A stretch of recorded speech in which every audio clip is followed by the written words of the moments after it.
નમસ્કાર વિદ્યાર્થી મિત્રો, કેમ છો? મજામાં ને? ઓકે, ચાલો રીકેપમાં એવું છે, છેલ્લા લેક્ચરમાં તમે આલ્કોહોલની જે રાસાયણિક પ્રક્રિયા શીખેલા એમાં R-O-H એટલે એમાં તમે O-H વચ્ચેનો બંધ તૂટે એવી પ્રક્રિયાનો અભ્યાસ કરેલો, બરાબર? એમાં તમારી પાસે સક્રિય ધાતુ સાથેની પ્રક્રિયા હતી, આલ્કોહોલ અને ફિનોલ બંનેની ચર્ચા કરેલી હતી કે ભાઈ આલ્કોહોલ જે છે એ સોડિયમ છે, મેગ્નેશિયમ છે, એલ્યુમિનિયમ છે, એવી સક્રિય ધાતુ સાથે પ્રક્રિયા કરે તો મેં કહ્યું એ પ્રમાણે O-H બંધ તૂટે, ડાયહાઇડ્રોજન વાયુ છૂટો પડે અને આલ્કોહોલ હોય તો આલ્કોક્સાઇડ બને, ફિનોલ હોય તો ફિનોક્સાઇડ બને, કરેક્ટ? સાથે સાથે ફિનોલ NaOH સાથે સંયોજાઈને તટસ્થીકરણની પ્રક્રિયા આપે છે, એટલે ફિનોલનો એસિડિક ગુણધર્મ થયો. ધાતુ સાથેની પ્રક્રિયા પણ એસિડિક ગુણ સૂચવે છે, બરાબર?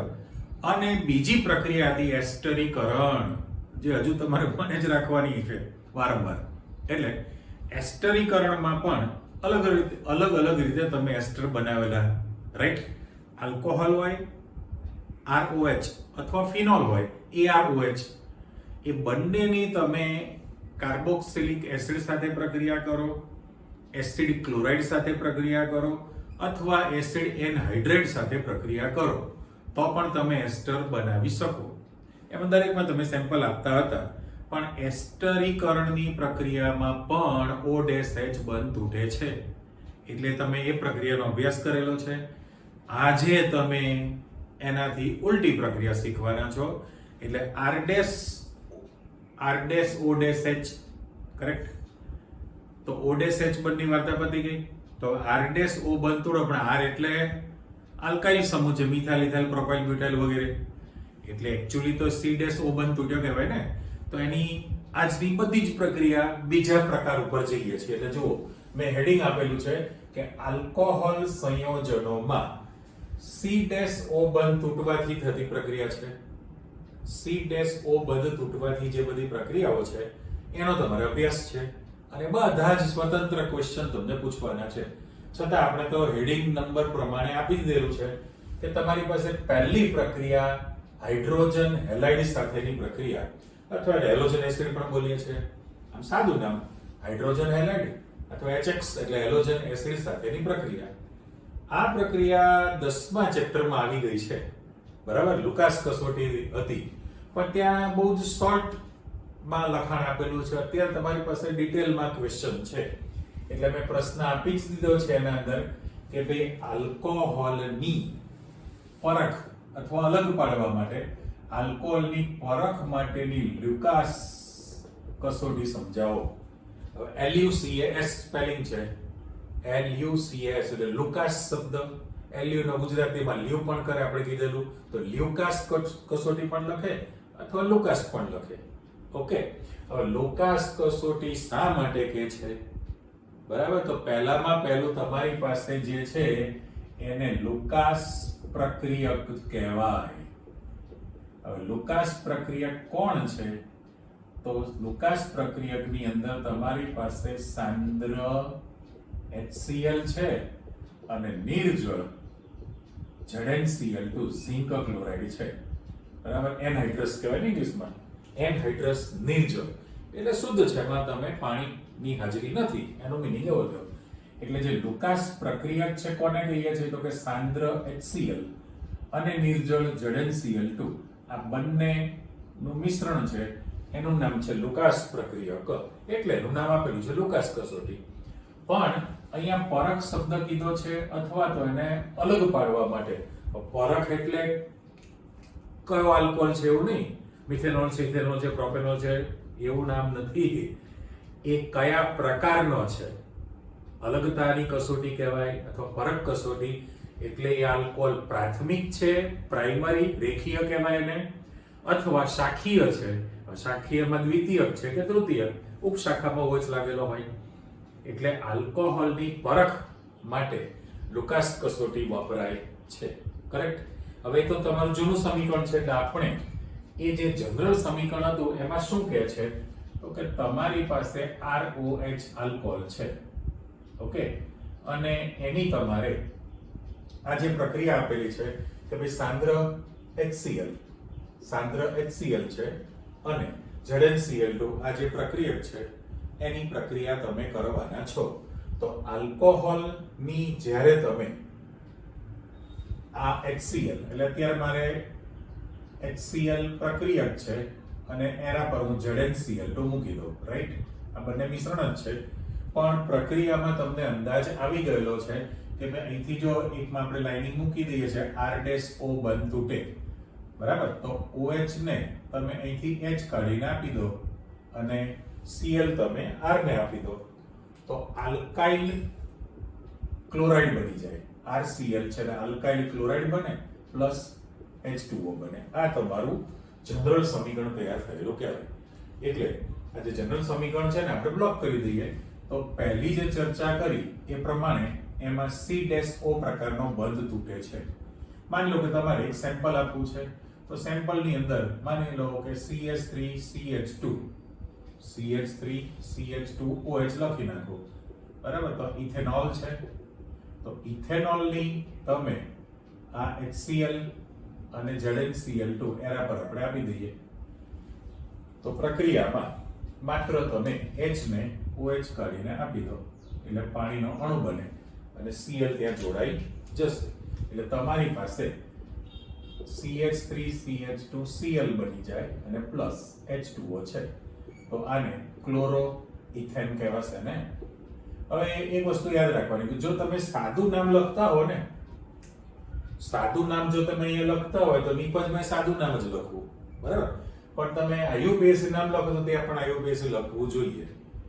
એટલે દાખલા તરીકે તમે ઇથાઇલ ક્લોરાઇડ લખો તો તમે અહીંયા ઇથાઇલ આલ્કોહોલ લખો, ઇથાઇલ આલ્કોહોલ, તો અહીં ઇથાઇલ ક્લોરાઇડ લખવું પડે. પણ તમે ઇથેનોલ લખેલું છે તો એને ક્લોરોઇથેન કહેવાશે.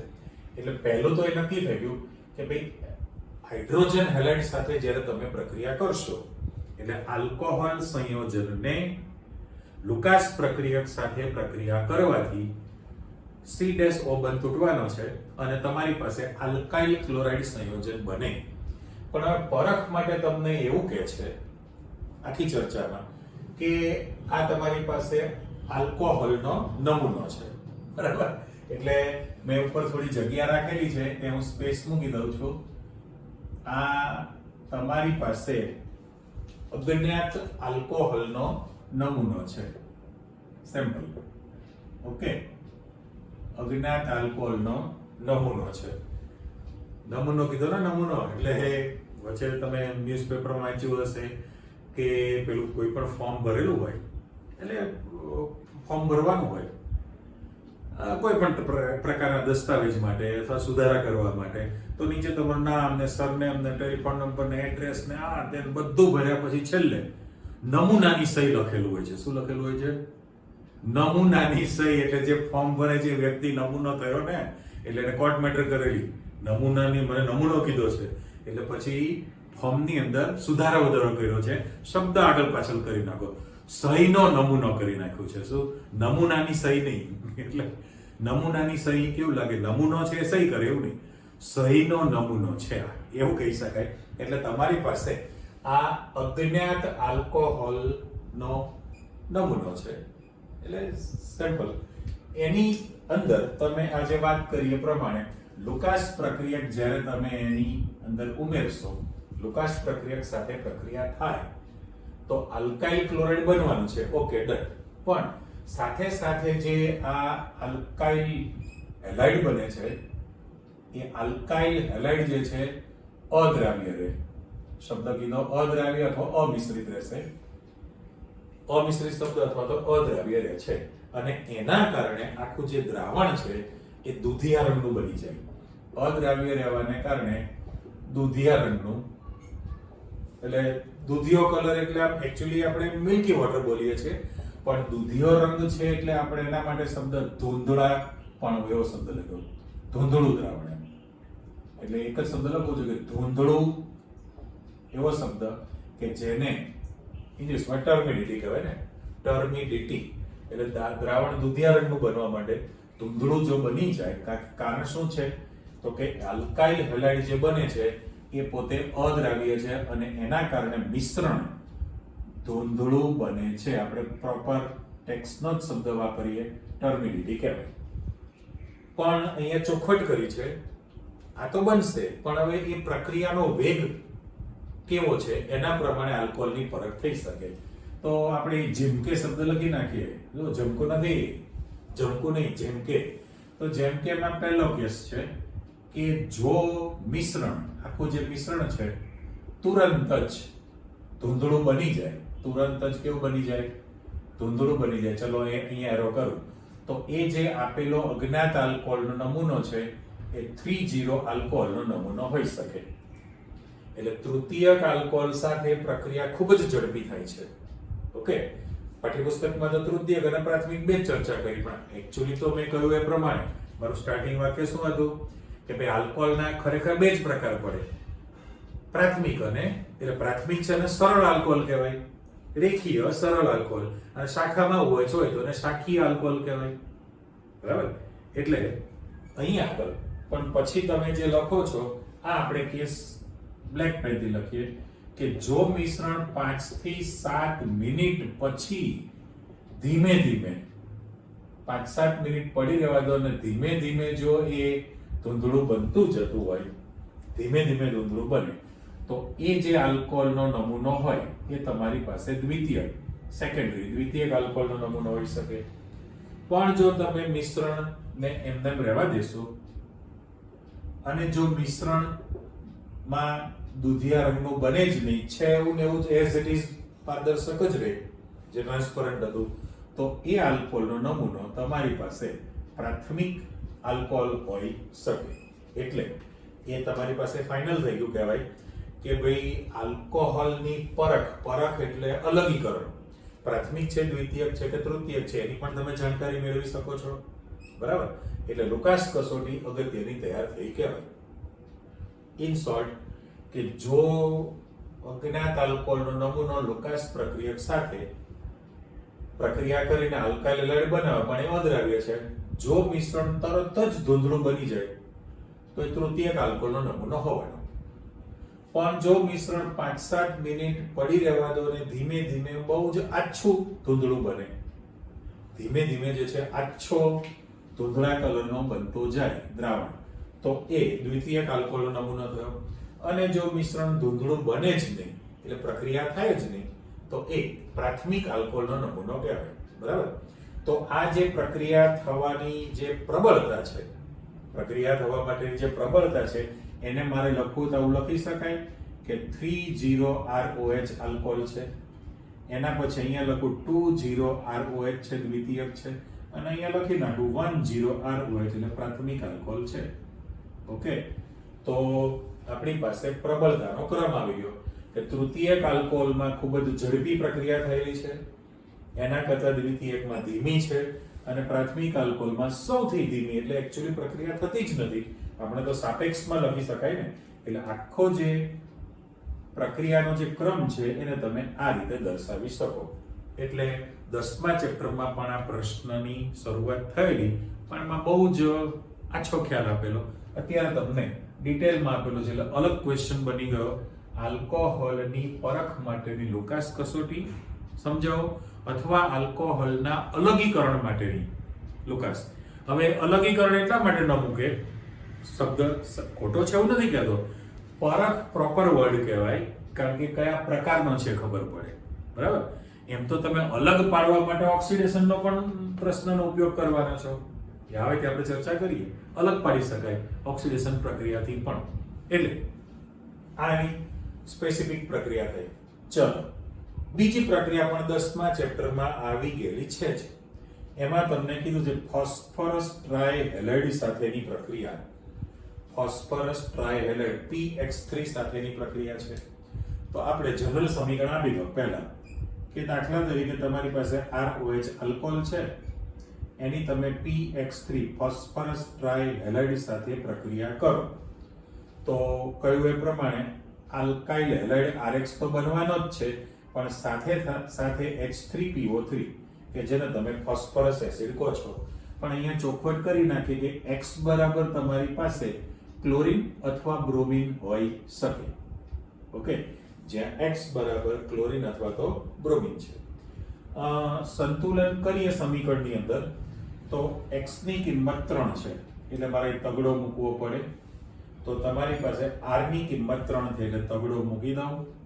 ઓકે, તો હવે તમારી પાસે 3 ઓક્સિજન 3 હાઇડ્રોજન અને 1 ફોસ્ફરસ છે. તો 3 ઓક્સિજન 3 હાઇડ્રોજન અને 1 ફોસ્ફરસ તૈયાર થયેલું કહેવાય. આ જે છે એ તમારું જનરલ સમીકરણ છે એટલે હું બ્લોક કરી દઉં. ઓકે, જુઓ એટલે લખાણ આવી ગયું કે ભાઈ આલ્કોહોલ સંયોજનો, પણ એ પ્રાથમિક અને દ્વિતીયક માટે અત્યારે પ્રાથમિકની જ આપણે ચર્ચા કરીએ છીએ કે દ્વિતીયક અને તૃતીયકમાં નિપજ પાછી બદલાય. એટલે આલ્કોહોલ સંયોજનો ફોસ્ફરસ ટ્રાયહેલાઇડ સાથે સંયોજાઈને આલ્કાઇલ હેલાઇડ સંયોજન આપે છે અને ફોસ્ફરસ એસિડ ઉત્પન્ન કરે. ચાલો એક નમૂનો આપણે આપી દો. દાખલા તરીકે CH3 CH2OH એટલે તમારી પાસે આ જે ઇથેનોલ છે 10 પ્રાથમિક આલ્કોહોલ છે એની ફોસ્ફરસ ટ્રાઇબ્રોમાઇડ સાથે પ્રક્રિયા આપી દો. ચલો અત્યારે આખું નામ લખીશું આપણે ફોસ્ફરસ ટ્રાઇબ્રોમાઇડ. ઓકે, તો અહીંયા આગળ તમારી પાસે CH3 CH2 અને Br બની જાય પ્લસ H3PO3 એટલે આને તમે બ્રોમો ઇથેન કહેવાના છો. અને આ છે તમારી પાસે ફોસ્ફરસ એસિડ. ફોસ્ફરસ એસિડ તમે બનાવેલું છે. કરેક્ટ. ઉપરના પ્રમાણે જ કલર પૂર્તિ કરું છું તો બ્રોમિનની સંખ્યા 3 છે એટલે મારે તગડો મૂકવો પડે. તો CH3 CH2 ની સંખ્યા 3 થઈ એટલે અહીંયા જો રાઉન્ડ મૂક્યું CH3 CH2 ની સંખ્યા 3 થઈ અને 3 ઓક્સિજન 3 હાઇડ્રોજન છે અને 1 ફોસ્ફરસ એને જોઈન્ટ કરી દો તો ફોસ્ફરસ એસિડ બનતો જાય. એટલે અહીંયા જે સભ્ય રાખેલું છે માની લો કે તમે પહેલું જ સભ્ય મિથેનોલ રાખો તો બ્રોમોમિથેન બને છે. એટલે અનુરૂપ આલ્કાઇલ હેલાઇડ સંયોજન બને છે. તો આ આખી બંને પ્રક્રિયા 10મા ચેપ્ટરમાં આવી ગયેલી કહેવાય. ચલો વધો આગળ. હવે જે પ્રશ્ન છે એમાં લખાણ 3 નંબર તો આલ્કોહોલનું નિર્જલીકરણ. બરાબર, નિર્જલીકરણ આપણે કીધું ને નિર્જળી એકાદશી આવે ખબર છે કેલેન્ડરમાં લખેલો નિર્જળી એકાદશી ડોશીઓ કરે આખો દિવસ પાણી ના પીવાનું 24 કલાક સુધી. નિર્જળી એકાદશી એટલે નિર્જલીકરણ એટલે પાણીનો અણુ દૂર થયો કહેવાય ને.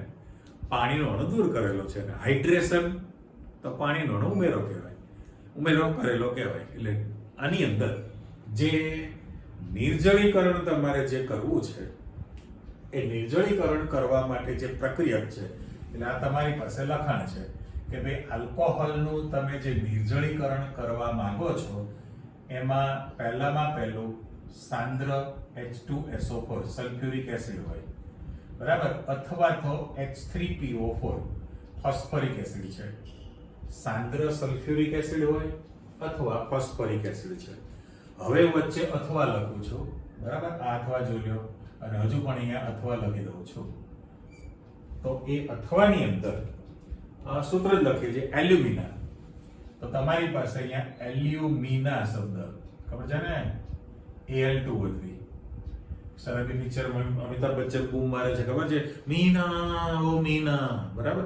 એટલે અહીંયા એલ્યુમિના કેવી મીના એલ્યુમિના Al2O3 એ પણ નિર્જલીકરણ કારક તરીકે વાપરી શકાય છે.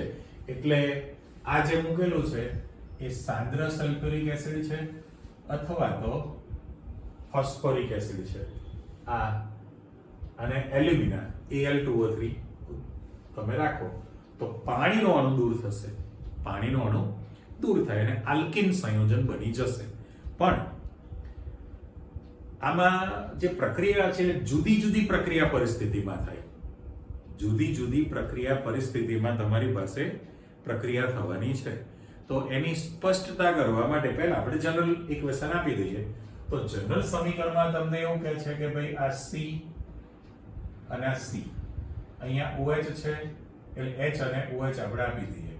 તો માની લો કે આપણે આમ જ મૂકીએ, આ 2, 3 અને 4 સંયોજકતા પૂર્ણ, આ 4 સંયોજકતા પૂર્ણ છે.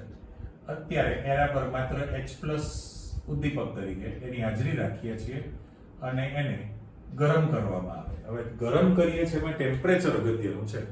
તમે કેટલું તાપમાન રાખશો, કયા પ્રકારનો આલ્કોહોલ છે એના પ્રમાણે આગળ વધવું પડે. ઓકે, એટલે અહીં ખાલી હું ડેલ્ટા લખું છું તો પરિસ્થિતિ કેવી થવાની છે કે ભાઈ જે કાર્બન સાથે ક્રિયાશીલ સમૂહ છે આલ્ફા કાર્બન કહીએ છીએ તો આમાંથી OH નીકળે અને આલ્ફા ના પડોશી બીટા કાર્બન કહેવાય. તો એના પરથી H દૂર થશે. જો પાણીનો અણુ દૂર થયો તો બાકીના 2 કાર્બનના જે પરમાણુ છે એમની વચ્ચે દ્વિબંધ બની જશે કે નહીં? એટલે જે નિપજ બનશે એ તમારી પાસે આલ્કીન નિપજ બને છે અને પ્લસ H2O. અહીં આપણે આલ્કોહોલ શબ્દ આપી જ દીધો. ઓકે, તો આ જે જનરલ સમીકરણ તમને તૈયાર કરીને આપેલું છે એના માટે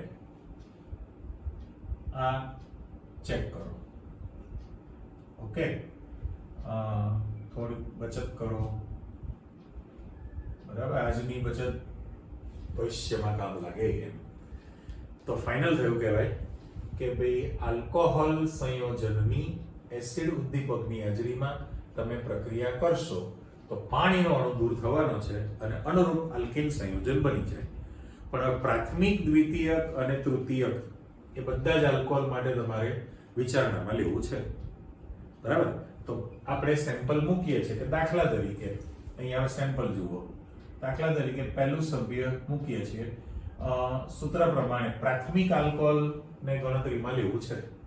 પ્રાથમિક આલ્કોહોલ તો આમાં ધારો કે તમે CH3 CH2 OH ઇથેનોલ લીધેલો છે. ઇથેનોલ છે એ પ્રાથમિક આલ્કોહોલ એટલે 10 મેં લખી નાખ્યું છે. આની અંદર તમે સાંદ્ર H2SO4 રાખી શકો અને અથવા તો H3PO4 ફોસ્ફોરિક એસિડ રાખી શકો. પણ આમાં ટેમ્પરેચર 443 કેલ્વિન છે.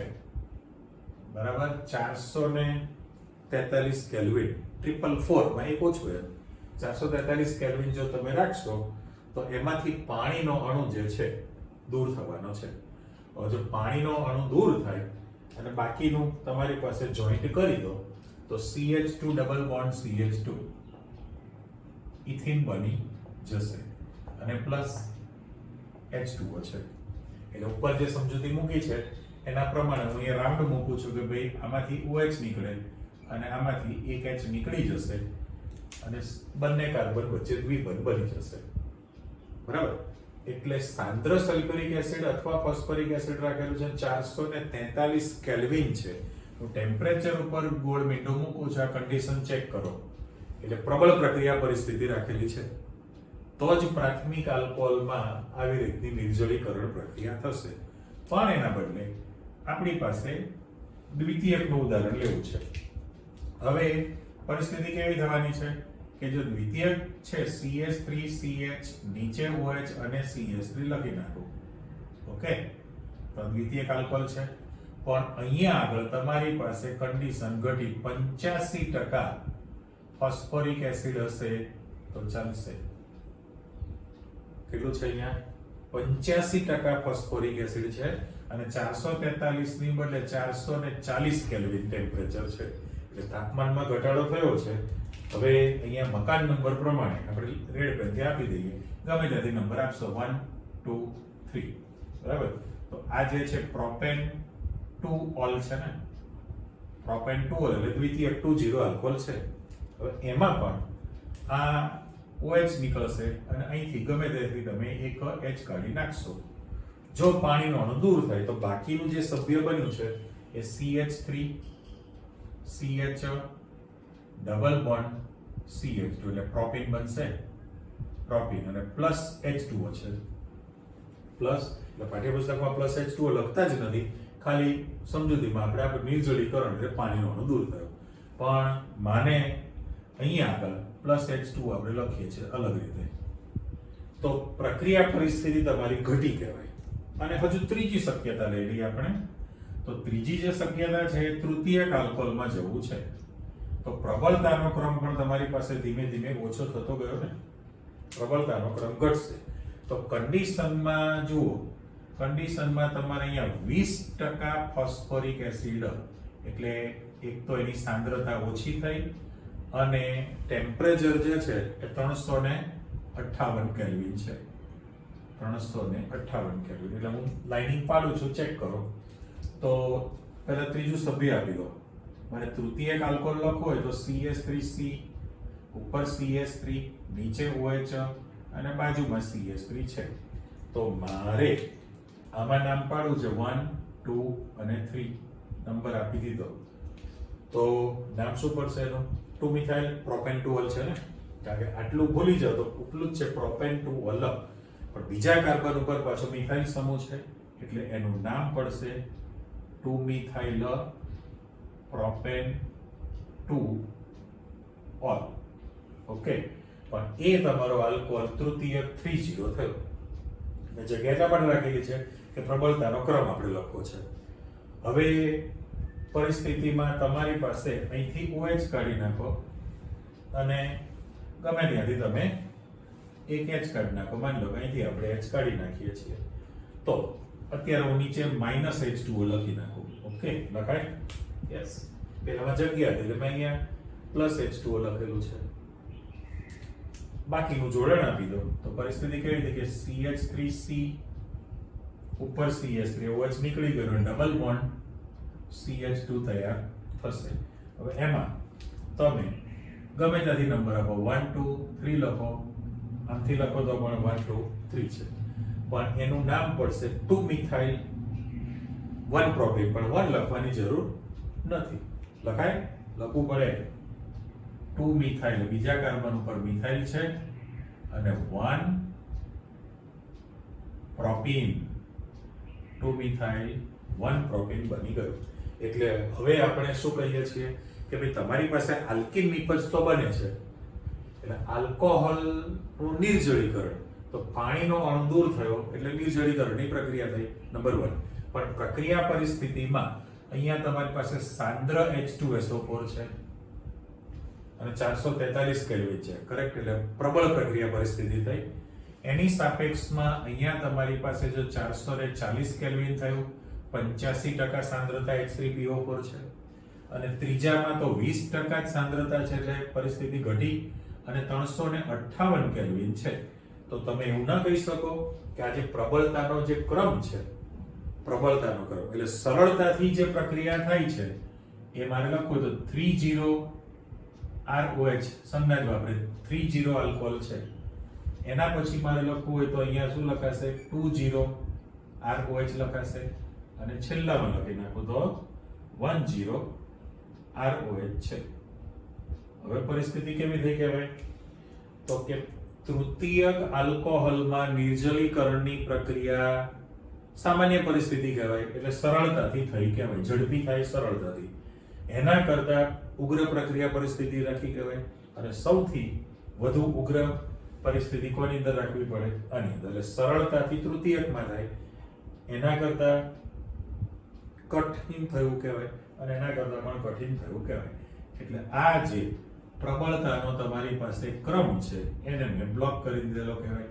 તો બંનેમાં આવી ગયું ને, જે તમે છેલ્લા બંને પ્રશ્નો શીખ્યા, તો અહીંયા આગળ પણ તમને જે હેલોજન એસિડ સાથેની પ્રક્રિયાનો પ્રબળતાનો જે ક્રમ હતો તૃતીયકમાં ઝડપી થાય છે, એ રીતે નિર્જલીકરણની પ્રક્રિયામાં પણ તૃતીયકમાં નિર્જલીકરણ ઝડપી થયું.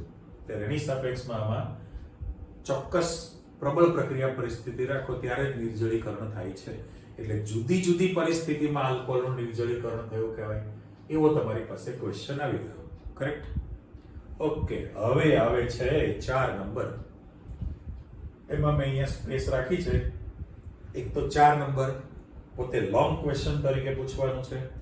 આલ્કોહોલનું ઓક્સિડેશન સમજાવો, આ તમારો ક્વેશ્ચન. અથવા તમને બીજી રીતે પૂછે 10, 20, 30 આલ્કોહોલનું ઓક્સિડેશન સમજાવો.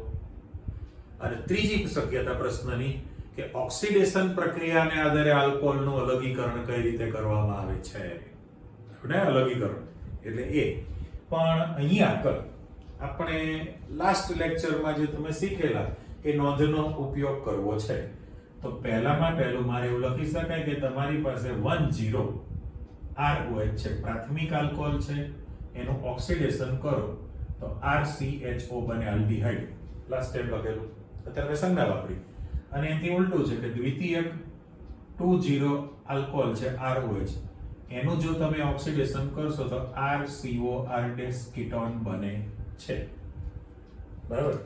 અહીંયા આગળ આ જે નોંધ તરીકે તમને વાક્ય કીધેલું છે, લાસ્ટ ટાઈમ જે પ્રક્રિયા શીખેલા એના કરતા ઉલટું કરવું છે.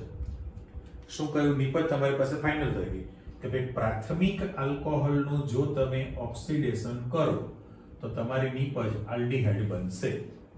પણ છેલ્લા લેક્ચરમાં તમે એટલે આગલા ભણી ચૂક્યા કે આલ્ડીહાઇડ જે છે શું હતું? આલ્કોહોલના ઉત્પાદન માટેની પદ્ધતિઓ. તો તમે આલ્ડીહાઇડનું રિડક્શન કરો તો પ્રાથમિક આલ્કોહોલ બને કે નહીં? રાઈટ. સેમ કોપી અત્યારે તમે દ્વિતીયક આલ્કોહોલનું ઓક્સિડેશન કરશો તો કીટોન બનશે. છે કીટોન. પણ તમે જો બનાવટની અંદર શીખી લીધું છે કે કીટોનનું જો તમે રિડક્શન કરો તો શું બની જાય? દ્વિતીયક આલ્કોહોલ બનશે. એટલે આ તમારી જે નોંધ હતી અહીંયા વચ્ચે લાઇનિંગ આપી દો તો બંને પ્રશ્નોમાં કયા પ્રકારની નિપજ બની છે એની વિગત તમારી પાસે આવતી ગઈ. કરેક્ટ? આ જાણીતો મુદ્દો. હવે આપણે જે ઓક્સિડેશન કરીએ છીએ, હવે એમાં પરિસ્થિતિ કેવી થાય છે કે આલ્કોહોલની અંદર જે ઓક્સિડેશનની પ્રક્રિયા થવાની છે એમાં C-O અને O-H આવું હું મૂકી દઉં. બરાબર. એટલે અહીંયા પણ H મૂકું છું. આ H છે. બરાબર. હવે કેવું થવાનું છે કે જો ચાર સંયોજકતા પ્રમાણે આપણે આ બાજુ મૂકી દો, આ સાઈડે જો આપણે મૂકી દઈએ તો પરિસ્થિતિ એવી થવાની છે, બીજો કલર વાપરીએ છીએ કે ભાઈ એમાં O-H વચ્ચેનો બંધ તૂટે, એ જ રીતે C-H વચ્ચેનો પણ બંધ તૂટશે. એટલે માની લો કે મારે અહીંયા ચેન્જ કરવું છે, હું આ બાજુ H લખી નાખું, H જુઓ, અને અહીંયા ખાલી ડેશ મૂકી દઉં તો એ પાઠ્યપુસ્તક પ્રમાણે તમને સમજવામાં સરળતા રહેશે. જુઓ. બરાબર.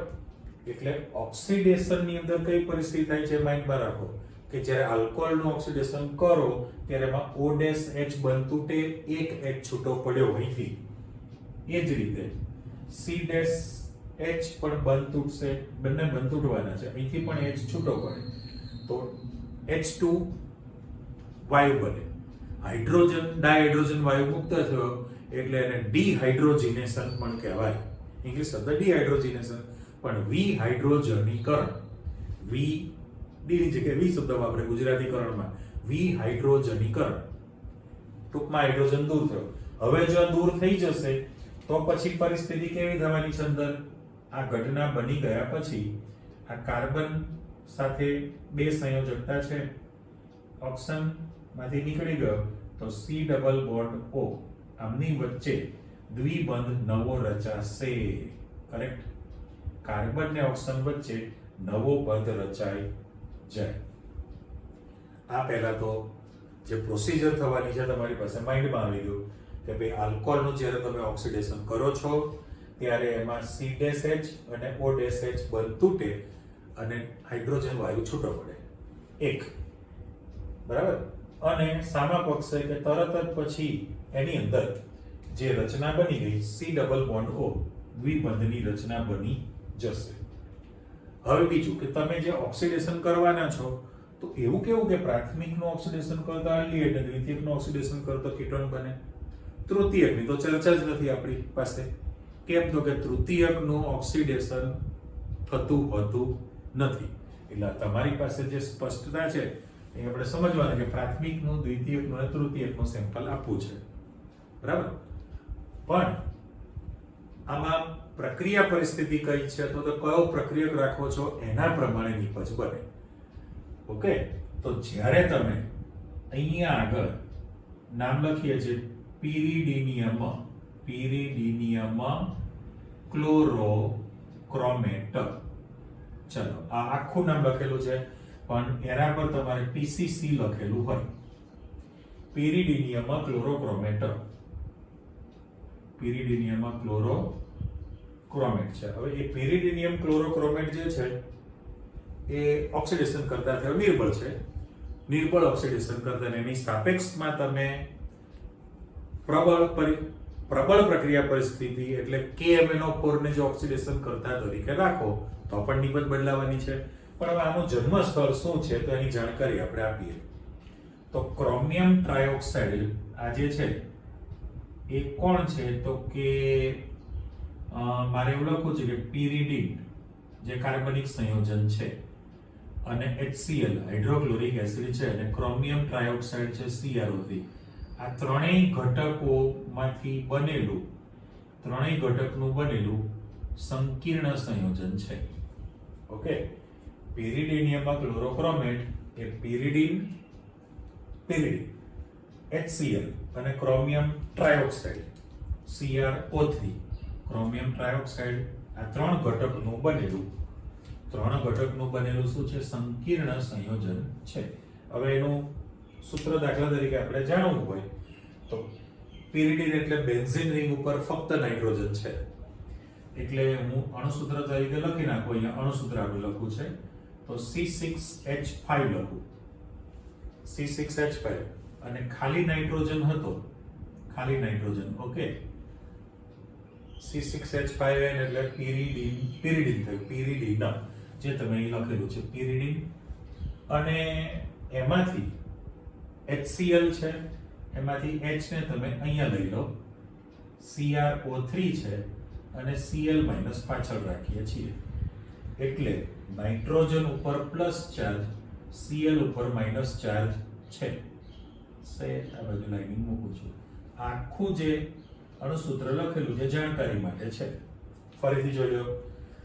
બેન્ઝીન રિંગ ઉપર ફક્ત નાઇટ્રોજન એટલે pyridine કહેવાય નિર્બળ બેઝ છે એટલે C6H5N HCl અને CrO3 તમે બધું કમ્બાઈન કર્યું છે C6H5 NH CrO3 Cl minus છે. કલર આપણે અહીંયા આગળ બદલી નાખું છું. ચલો, નાઇટ્રોજન ઉપર પ્લસ ચાર્જ છે Cl ઉપર માઈનસ ચાર્જ છે. રેડી? એટલે આખી ચર્ચા પ્રમાણે તમારે એનું ઓક્સિડેશન કરવું છે. તો પહેલું અહીં બધો આગળ આપણે ત્રણ પ્રકાર જે આપીએ છીએ એમાં સૌથી પહેલું આ તમારું લખાણ જોઈ લો કે ભાઈ પ્રાથમિક આલ્કોહોલ માટે કેવું થશે. દાખલા તરીકે અહીંયા જનરલ સમીકરણ એવું કહે છે કે ROH એટલે પ્રાથમિક આલ્કોહોલ છે. પ્રાથમિક આલ્કોહોલ તરીકે તમારે લખાણ આપવું હોય તો મારે એવું કહી શકાય કે RCH2OH બરાબર આ પ્રાથમિક આલ્કોહોલ છે અને એનું તમે ઓક્સિડેશન કરશો PCC વડે ઓક્સિડેશન કરો તો વાત કરીએ પ્રમાણે તમારી પાસે OH બંધ તૂટવાનો છે અને CH બંધ તૂટશે અને બાકી જે નિપજ બનશે તો RCHO એટલે કોણ બની ગયું આલ્ડીહાઇડ બને. પણ એટલે અહીંયા હું આલ્કોહોલ શબ્દ આપી દઉં છું પણ મેં સંજ્ઞા ઉપર 10 કીધી છે. પ્રાથમિક આલ્કોહોલનું જ્યારે તમે ઓક્સિડેશન કરો ત્યારે પહેલા આલ્ડીહાઇડ નિપજ બને અને પછી એ જે આલ્ડીહાઇડ નિપજ છે એનું આગળ ઓક્સિડેશન થશે. જો એનું ફરીથી તમે ઓક્સિડેશન કરો KMnO4 વડે તો તમારી પાસે RCOOH એટલે કાર્બોક્સિલિક સંયોજન બની જાય. બરાબર? કાર્બોક્સિલિક સંયોજન બનશે. એટલે થયું કેવું કે જો તમારે સીધો આલ્કોહોલમાંથી કાર્બોક્સિલિક સંયોજન જોઈતો હોય તો પ્રબળ ઓક્સિડેશન કરતા પદાર્થ KMnO4 રાખો. પ્રબળ ઓક્સિડેશન કરતા પદાર્થ KMnO4 રાખો તો સીધો કાર્બોક્સિલિક સંયોજન બને. પણ જો તમારે આલ્ડીહાઇડ જ નિપજ જોઈતી હોય તો તમારે PCC pyridinium ક્લોરોક્રોમેટ રાખવું પડે. આ પ્રાથમિક માટે જનરલ સમીકરણ તૈયાર થયું કહેવાય. એટલે આમાં માની લો કે આપણે સેમ્પલ લખવું છે કે દાખલા તરીકે હું CH3 અત્યારે છૂટું પાડીને બતાવજો CH2 અને OH લખું તો આ ઇથેનોલ જે મેં 10 પ્રાથમિક આલ્કોહોલ લખેલો કહેવાય. પેલું જે જનરલ સમીકરણ આપેલું છે ને મારે છૂટું પાડીને કેવી રીતે બોન્ડ તૂટે એ સમજૂતી. અહીંયા આગળ તમે પીસીસી પેરિડિનિયમ ક્લોરોક્રોમેટ વડે ઓક્સિડેશન લખી નાખો. તો હવે જો વાત કરીએ પ્રમાણે કે ભાઈ અહીંયા આગળ તમારી પાસે OH બંધ તૂટવાનો છે અને આમાં ગમે તે ઉપર કે નીચે CH બંધ તમે તોડવાના છો. બરાબર? એટલે પરિસ્થિતિ કઈ થઈ? ડીહાઇડ્રોજનેશન થયું કહેવાય. અને બાકીનું તમે જોડાણ કરી દો તો CH3C ડબલ બોન્ડ O અને H અહીંયા મારે લખવું પડે. જો જોઈએ CH3CH અને C ડબલ બોન્ડ O થઈ ગયેલું કહેવાય. એટલે CH3CHO પણ એ નિપજ તરીકે તમારી પાસે ઇથેનોલ બને છે. પ્રાથમિક આલ્કોહોલ તૈયાર થયો. એટલે એ ફાઇનલ છે કે ભાઈ પ્રાથમિક આલ્કોહોલનું ઓક્સિડેશન કરો તો તમારી પાસે આલ્ડીહાઇડ બને. એ જ વસ્તુ આપણે દ્વિતીયક માટે જવું છે અને તૃતીયક માટે. ચલો સૌથી પહેલું હવે તમે ચર્ચા કરો દ્વિતીયક માટે. એટલે આ 20 મેં સિમ્બોલ વાપરી દીધો. તો R CH નીચે OH અને R ડેશ અહીંયા ડેશ આપણે આપી દઈએ. સરખું પણ હોય ને જુદું પણ હોય. તો જે તૃતીયક આલ્કોહોલ છે એનું જ્યારે તમે ઓક્સિડેશન કરો તો એમાંથી કીટોન સંયોજન બનશે. એટલે જો તમે પેરિડિનિયમ ક્લોરોક્રોમેટ વડે ઓક્સિડેશન કરો તો હવે અહીં તો તમને ડાયરેક્ટ જોઈ શકાય છે કે OH બંધ એટલે OH બંધ આને જો ચોરસ પેટી મૂકેલા આ H નીકળશે અને C' માંથી પણ H નીકળશે. બરાબર? તો બંને હાઇડ્રોજન દૂર થયા કહેવાય. હાઇડ્રોજન દૂર થયા છે તો ઓક્સિડેશન જ થયું કહેવાય ને ઓફિશિયલી. એટલે બાકીનું તમે જોડાણ કરશો તો R C double bond O થઈ જશે અને અહીં R ડેશ છે. એટલે તમારી પાસે કોણ બન્યું કહેવાય? કીટોન છે. પણ આ જે આલ્કોહોલ છે એ 20 દ્વિતીયક આલ્કોહોલનું જ્યારે તમે ઓક્સિડેશન કરો ત્યારે કીટોન સંયોજન બને છે. એનું સેમ્પલ મૂકવું છે દાખલા તરીકે. પહેલાને પૂરું કરો તો માની લો કે તમે CH3CH નીચે OH અને CH3 લખી નાખો તો નામ છે એનું પ્રોપેન 2 ઓલ કહેવાય ને. ગમે ત્યાંથી તમે નંબર આપી દો તો નામ છે એનું પ્રોપેન 2 ઓલ અને એનું તમે ઓક્સિડેશન કરો તો બંને H દૂર થઈ જશે. બંને H દૂર થઈ ગયા અને નિપજ તરીકે તમારી પાસે CH3C ડબલ બોન્ડ O અને CH3 તો કોણ બની ગયું? પ્રોપેનોન છે. પ્રોપેનોન બને છે. એટલે હાઇડ્રોજન દૂર થતો હોવાથી એને ડીહાઇડ્રોજનેશન પણ કહેવાય. બરાબર? એટલે એ ફાઇનલ છે. પણ તૃતીયકના લખાણમાં તમે ખાસ જુઓ. પહેલામાં પહેલું કે 30 જે આલ્કોહોલ છે 30 આલ્કોહોલનું ઓક્સિડેશન ઓક્સિડેશન પ્રક્રિયા થતી નથી. બરાબર? કારણ કે તમે જે નોંધ લખી છે એમાં જોઈ લો પ્રાથમિક આલ્કોહોલનું ઓક્સિડેશન કરો તો આલ્ડીહાઇડ બને, દ્વિતીયક આલ્કોહોલનું ઓક્સિડેશન કરો તો કીટોન બને. પણ તૃતીયકની કોઈ માહિતી છે ના નથી. કારણ કે એમાં નથી આલ્ડીહાઇડ બનતો, નથી કીટોન બનતો. પણ શું છે તો આપણે ચોખવટ કરી કે તૃતીયક આલ્કોહોલની ઓક્સિડેશન પ્રક્રિયા થતી હોતી નથી. છતાં પણ જો તમે પ્રબળ ઓક્સિડેશન કરતા પદાર્થ કોણ રાખશો? KMnO4 potassium permanganate. જો એ તમે રાખશો તો એમાં એવું કહે છે કે જુદા જુદા અલગ અલગ પ્રકારના C' બંધ તૂટશે. ફરીથી બોલો કે પહેલા તો તૃતીયકમાં ઓક્સિડેશનની પ્રક્રિયા થતી નથી. છતાં પણ જો તમે પ્રબળ ઓક્સિડેશન કરતા પદાર્થ KMnO4 રાખશો તો એમાં જુદા જુદા પ્રકારના C' બંધ તૂટવાના છે અને તમારી પાસે કાર્બોક્સિલિક સંયોજનનું મિશ્રણ બને. RCOOH નું મિશ્રણ તૈયાર થશે. પણ શરત એટલી કે જે આ આલ્કોહોલ છે, આલ્કોહોલમાં જે કાર્બનની સંખ્યા છે, કાર્બન સંખ્યા જેટલી છે એના કરતા ઓછી સંખ્યા ધરાવતા કાર્બોક્સિલિક સંયોજનનું મિશ્રણ બની જશે. કારણ કે બોન્ડ તૂટે છે. ચલો સળંગ બધું વાક્ય ભેગું કરી નાખીએ. ફરીથી બોલું છું કે ભાઈ તૃતીયક આલ્કોહોલ ઓક્સિડેશન પ્રક્રિયા આપતું નથી. છતાં પણ પ્રબળ ઓક્સિડેશન કરતા પદાર્થ KMnO4 અને ઊંચું તાપમાન, બરાબર, પ્રબળ ઓક્સિડેશન કરતા છે અને ઊંચું તાપમાન એવો પણ આપણે શબ્દ મૂકી દીધો. જો રાખો તેમાં જુદા જુદા પ્રકારના C' પ્રકારના બોન્ડ તૂટે, એકથી વધુ અલગ અલગ એકથી વધુ C' બોન્ડ તૂટવાના છે અને તમારી પાસે મૂળ જે સંયોજન છે એમાં જે કાર્બનની સંખ્યા હોય એના કરતા ઓછી સંખ્યા ધરાવતા કાર્બોક્સિલિક સંયોજનનું મિશ્રણ તૈયાર થવાનું છે, બરાબર.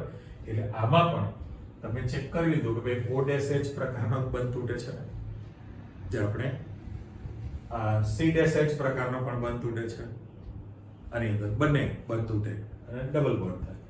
આ મેના કનેક્શનમાં જ પ્રશ્ન છે. જુઓ 10 20 અને 30 આલ્કોહોલની કોપર ધાતુ સાથેની પ્રક્રિયા સમજાવો. આ તમારી પાસે પ્રશ્ન છે. તો સીધું સેમ્પલ જ આપી દો. વસ્તુ એની છે, કન્ડિશન શું કહે છે કે જો તમારી પાસે પ્રાથમિક આલ્કોહોલ રાખવામાં આવે, પ્રાથમિક આલ્કોહોલ તેમાંથી આલ્ડીહાઇડ બને, દ્વિતીયક આલ્કોહોલ રાખશો તો કીટોન બનશે. પણ એમાં કન્ડિશન એવું કહે છે કે પ્રાથમિક અને દ્વિતીયક, ખાસ ટીક માર્ક કરજો, પ્રાથમિક અને દ્વિતીયક આલ્કોહોલ જે છે, સીધું સેમ્પલ જ આપી દો ને. માની લો કે તમે CH3CH2OH એટલે આ ઇથેનોલ છે 10, ઓકે, પ્રાથમિક. અને બીજા સેમ્પલમાં જોશો તો CH3CH નીચે OH અને CH3, તો પ્રોપેન 2 છે ને, પ્રોપેન 2 પણ આ દ્વિતીયક છે 2 ઓકે. હું છગડીયો કૌંસ મૂકી દઉં છું અને તૃતીયક માટે પણ જવું છે તો CH3C ઉપર CH3 નીચે OH અને CH3, આજના બધા નામી ના રિપીટ થાય છે. તો અહીંયા 2 મિથાઇલ પ્રોપેન 2 તમારી પાસે લખાણમાં છે, ઓકે. મિક્સ ન કરો એટલે વચ્ચે હું લાઇનિંગ પાડી દઉં છું. જો આ તમારી પાસે પ્રાથમિકનો સેમ્પલ છે, આ તમારી પાસે દ્વિતીયક માટે છે અને આ જે લખાણ છે તૃતીયક માટે છે, ઓકે. નંબરિંગ પણ આપણે આપી દઈએ કે ભાઈ 1 2 3 પ્રોપેન 12, અહીંયા 1 2 3 2 મિથાઇલ પ્રોપેન 12 છે. એવું કહે છે કે 300 ડિગ્રી સેલ્સિયસ તાપમાન, 300 + 273 એટલે 573 કેલ્વિન તાપમાને તપાવેલા કોપર પરથી આલ્કોહોલને પસાર કરવામાં આવે. અહીંયા પણ એ જ કન્ડિશન, ખાલી ડેશ મૂકી દઉં. 573 કેલ્વિન તાપમાને તપાવેલા કોપર પરથી આલ્કોહોલને જો પસાર કરવામાં આવે તો પ્રાથમિક અને દ્વિતીયક આલ્કોહોલ જે છે, પ્રાથમિક અને દ્વિતીયક આલ્કોહોલ એમાંથી તમને આલ્ડીહાઇડ અને કીટોન બનવાનો છે. એટલે ઉપલા સૂત્ર પ્રમાણે મારે અહીંયા સભ્ય તરીકે લખવું હોય તો શું થશે કે ભાઈ તમારી પાસે CH3CHO ઇથેનોલ બને. એટલે તમારી નોંધ સાચી જ છે કે ભાઈ પ્રાથમિક આલ્કોહોલનું જ્યારે તમે કોપર ધાતુ સાથેની પ્રક્રિયા કરો તો ઇથેનોલ બનશે. દ્વિતીયક આલ્કોહોલ જે લાલ બન્યો ને, દ્વિતીયક આલ્કોહોલ છે એનું જો તમે કોપર ધાતુ સાથે પ્રક્રિયા કરશો તો CH3 ત્યાં જોઈન્ટમાં કરી દો COCH3 તો પ્રોપેનોન છે, કીટોન બને. શું બને છે? કીટોન. પણ જો તમે તૃતીયક આલ્કોહોલની આ પ્રક્રિયા કરો તો એ જે પ્રક્રિયા છે, પ્રક્રિયા ઓક્સિડેશનની નથી થતી, નિર્જળીકરણની પ્રક્રિયા થાય છે. એટલે એના પર મેં હેડિંગ આપી દીધું, નિર્જળીકરણ પ્રક્રિયા થઈ. તો નિર્જળીકરણમાં શું થવાનું છે તો કે આલ્ફા કાર્બન પરથી OH નીકળે અને બીટા કાર્બન પરથી H નીકળી જાય, પાણીનો અણુ દૂર થાય. અહીંયા જો -H2 આપી દો અને બાકીનું વધઘટ જોડી દો તો તમારી પાસે સભ્ય શું થયું? CH3C ઉપર CH3 ડબલ બોન્ડ CH2 તૈયાર થયું કહેવાય. એટલે નામ તો તમને ખબર જ છે, પણ મારે આ બાજુથી નંબર આપવો પડે ને. તો 2 મિથાઇલ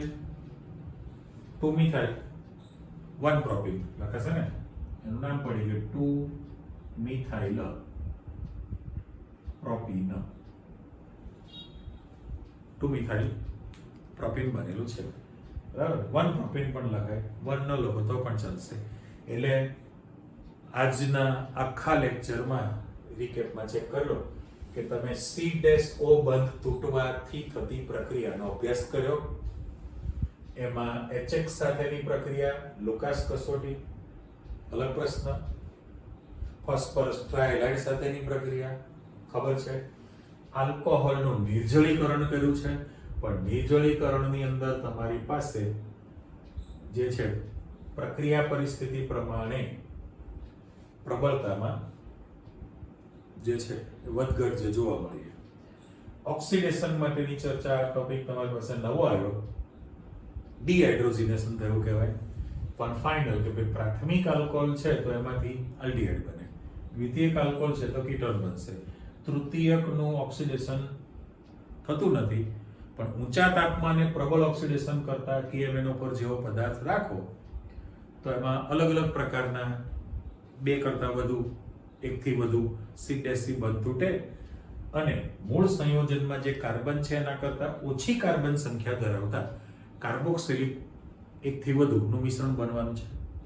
અને એ જ વસ્તુ કે જો તમે તપાવેલા કોપર પરથી પ્રાથમિક કે દ્વિતીયક આલ્કોહોલને પસાર કરશો તો આમાં તમારી પાસે આલ્ડીહાઇડ બને, કીટોન બને, પણ તૃતીયકમાં નિર્જલીકરણની પ્રક્રિયા થઈને તમારી પાસે આલ્કીન સંયોજન બને છે. ઓકે, એટલે તમારી પાસે આખી જ બધી વિગતો તૈયાર થઈ ગઈ છે. એટલે આલ્કોહોલની જે 2 ટાઈપની પ્રક્રિયા હતી, રાસાયણિક પ્રક્રિયા આવી ગઈ, બરાબર. એટલે C-O બંધ તૂટીને થતી પ્રક્રિયા હતી અને O-H પ્રકારનો બંધ તૂટીને થતી પ્રક્રિયા છે. આવી જ રીતે પછી નેક્સ્ટ ટાઈમ તમે ફિનોલની રાસાયણિક પ્રક્રિયા પણ શીખવાના છો, પણ એ બધી બેન્ઝીન રિંગ એરોમેટિક અલગ પ્રકારની આવવાની. આટલું તૈયાર કરી રાખો, ફરી પાછા મળીએ છીએ. ઓકે, આવજો, બાય.